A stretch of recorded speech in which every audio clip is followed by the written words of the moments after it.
I'm back with Ze'ev Orenstein, Director of International Affairs at the City of David Foundation. These guys are doing unbelievable archaeological work, literally bringing the Bible, both the Hebrew scriptures and the Christian scriptures, back to life, so to speak, speaking through the parchments and through the stones. Zev, when people think of King David, they think about, of course, David and Goliath, but they also think about David and Bathsheba, this sort of very interesting story of David, and David as a sinner, David as an adulterer, David as someone who got the husband of Bathsheba killed, and yet God looked kindly on David. God made a pact or a covenant with David. Talk a little bit about why it was David and not, for example, let's say Saul or some other king who was chosen by God for this sort of divine agreement. Well, one of the amazing things about the Bible, as opposed to other ancient documents from ancient civilizations, is that the Bible does not make the lead characters in that book, in this case, the Jewish people. The Bible does not make us out to be like the ancient pharaohs where we're the smartest and the strongest and the bravest and we're all knowing and all powerful. The Bible is actually quite the opposite. The Bible is a book of highlighting shortcomings and failures and disappointments. And one of the things that we learned from David is not perfection. One of the things that we learned from David, what was unique about David, was not that he stumbled, because everyone stumbles, everyone makes mistakes.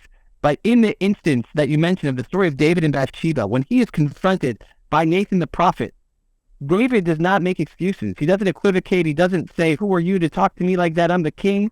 David immediately expresses remorse and regret. He says, "I've sinned before God. Tell me what I need to do to make it right." And time and again, whenever David would stumble, David would immediately take ownership for his mistakes.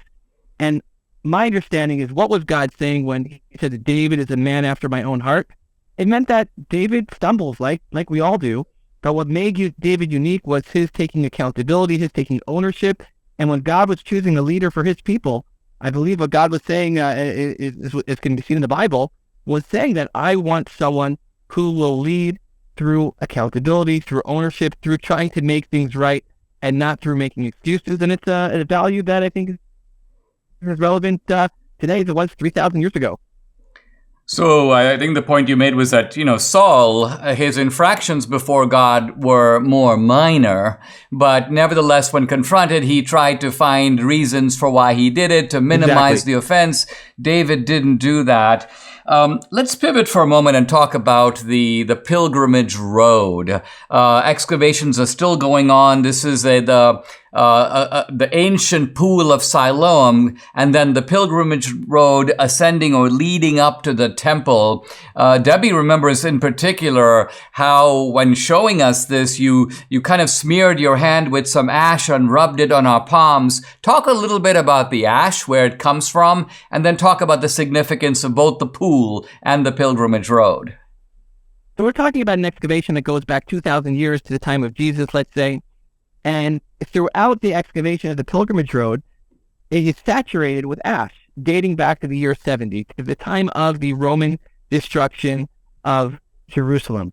And the powerful thing is that this is not just a piece of history. It's easy to go to the pyramids in Egypt, the Colosseum in Rome, and you say, wow, look at the grandeur of the pharaohs, look at the might of the great Roman Empire. But then a person says, well, where are the pharaohs today? Where is the great Roman Empire today? And the answer is the same. Museums, history books, some monuments left behind. When a person comes to the city of David in Jerusalem, to the place where Jerusalem began, they come to the Pool of Siloam, which was discovered in 2004 as a result of a busted sewage pipe, which was very significant in the Christian scriptures.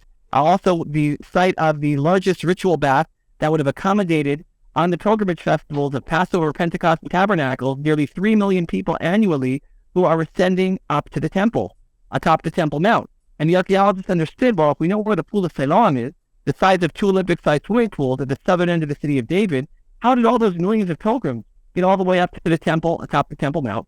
And they widened the excavation, and they found the pilgrimage road, what I call the biblical superhighway, the half-mile-long road that led from the Pool of Siloam to the footsteps of the Temple Mount, the western wall, the southern steps, that took those millions of pilgrims. And imagine 2,000 years ago, Jesus would have walked from the Pool of Siloam in the city of David all the way up along the pilgrimage road to the temple on the Temple Mount.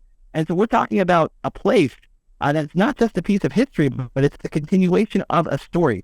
That the people who will walk on this road in a few years' time, these are people who worship the same God as their ancestors did thousands of years ago, have the same customs, traditions, festivals as their ancestors from thousands of years ago.